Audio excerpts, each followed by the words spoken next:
বাহিরে অনেক বৃষ্টি হচ্ছে, আর বৃষ্টি হলে আমার খিচুড়ি খেতে মন চায়। তো আজকে এই জন্য খিচুড়ি বানাবো। আজকে হাতে মাখা খিচুড়ি বানাবো।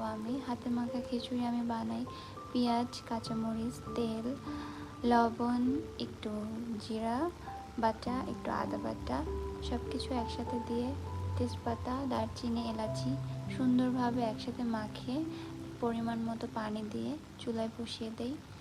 তো একটা মিডিয়াম আঁচে রেখে দেয়, সুন্দর মতো আস্তে আস্তে খিচুড়িটা হয়ে যায়। যে আমার খিচুড়ি হয়ে গিয়েছে। এখন আমার বারান্দায় বসে বৃষ্টির সাথে আমার খিচুড়ি উপভোগ করব। সাথে আছে গরুর মাংস, ডিম ভাজা, আচার আর কাঁচামরিচ।